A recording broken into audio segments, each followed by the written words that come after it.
The question before us today is whether Tacitus, the early Roman historian, is the person who discovered Jesus Christ for the Western world. Remember, Jesus, was basically a local figure. He certainly was a big name in Jerusalem at the time of the crucifixion. That's probably why he got himself crucified, because he was such a big name for himself by preaching and through his good works, etc. But as far as the outside world, remember, this is a man who took over the world, without lifting a sword, Jesus Christ.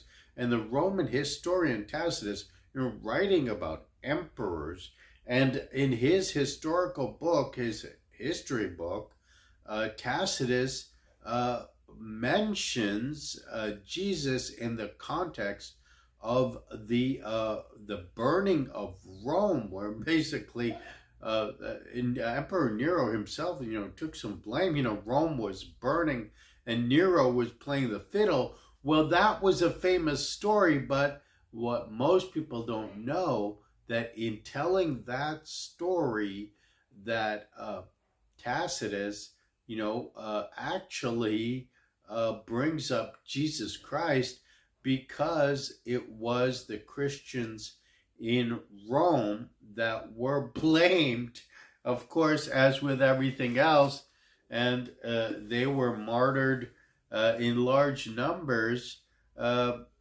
because Nero needed to blame somebody for the burning of Rome, and so Nero blames the Christians.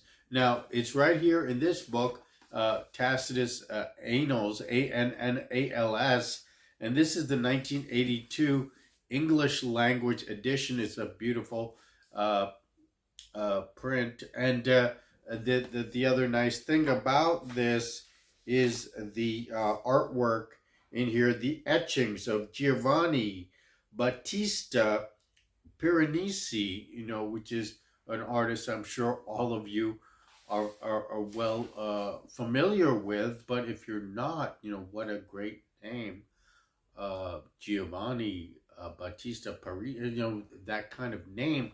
I don't know about the artwork. Here's an example of some of the etchings by Giovanni. You'll see it right there. But what a great name. I think, if I was to write a book and I needed etchings, that I would definitely hire this guy sight unseen, because he could sell a lot of books with a name like Giovanni Battista Parisi. But that being what it is about how Tacitus leads the Western world, the Roman world, to Jesus by bringing up in his history book how Nero blamed the Christians and killed them in large number. And I'm going to read the passage here. If you have this 1982 edition, English language Tacitus, then you can follow along on page 344. Now, this incident was about 60 AD. The book was around 116 AD. Remember, the four Gospels of Christ, of the New Testament, of course, they were written around the time of Jesus, talking about events, 33 AD, but actually they didn't get widely distributed around the same time as this book. This book was 116. It was about 116, 120 AD that you start to see widespread distribution of the Gospels, the Christian Gospels. Now, Tacitus was by no means a Christian. He was a Roman. And one thing that you could tell from this excerpt that I'm about to read, where Tacitus mentions Jesus, is that basically they could tell the difference between Christians and Jews, at this time. They killed the Christians basically, but remember, they were all Jews. Not all, there were Samaritans, and I am Samir by my Earth Faith is my stage name, but there were other groups. There were Greeks, there were Romans, there were all sorts of. In Rome in 60 A.D., when this incident happened, the burning of Rome, that this passage that I'm about to read is going to show how they could tell the difference between the Jews and the Christians in Rome, early Christian Rome. And here it is. By all human effort, all the lavish gifts of the emperor, the appropriations of the gods, did not banish the sinister belief that the conflagration was a result of an order. By the order, they meant a religious order, a religious group. In particular, they meant Christians. Consequently, to get rid of the report, Nero fastened the guilt and inflicted the most exquisite tortures. And there you're talking about crucifixion on a class hated for their abominations. And by abominations, we're talking about homosexual acts. A lot of Christians trying to, in the faith, Christian faith, trying to overcome some kind of involvement in homosexual acts. Now, this is Rome. This is a place of gluttony. The pleasures of Rome, the Roman baths are famous. So Rome is not a place that should be complaining about sexual misconduct or excesses of a sexual kind, called Christians by the populace. Now, let me repeat that. Nero fastened the guilt and inflicted the most exquisite tortures on a class hated for their abominations, called Christians by the populace. Christus, Jesus Christ, from whom the name had its origin, suffered the extreme penalty, of course, crucifixion, during the reign of Tiberius at the hands of one of our procurators, and that is, Tacitus saying it's one of ours, Pontius Pilatus, and a most mischievous superstition, thus checked for the moment, again broke out, not only in Judea, the first source of the evil, but even in Rome, where all things hideous and shameful from every part of the world find their center and become popular. So now this is some of Tacitus's.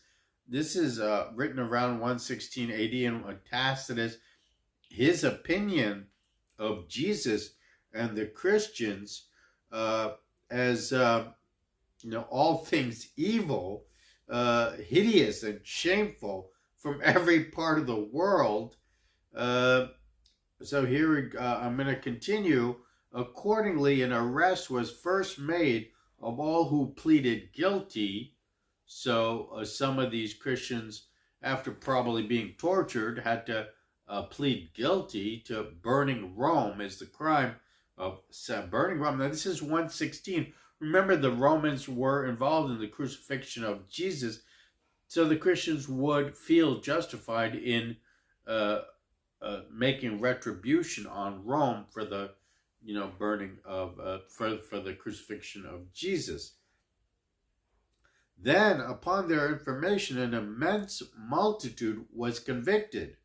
Upon that information of the various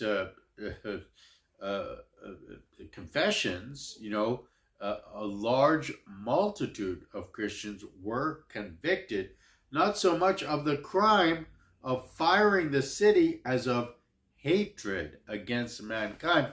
So like we have in this modern day, this is a much more severe penalty because it burned down the whole city. So they weren't charged with arson, starting a fire.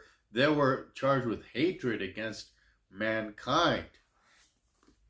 And Mockery of every sort was added to their deaths, covered with the skins of beasts that were torn by dogs and perished, or were nailed to crosses, or were doomed to the flames and burnt to serve as a nightly illumination when daylight had expired. Nero offered his gardens for the spectacle and was exhibiting a show in the circus while he mingled with the people in the dress of a charioteer or stood aloft on a car. Hence, even for criminals who deserve extreme and exemplary punishment, there arose a feeling of compassion.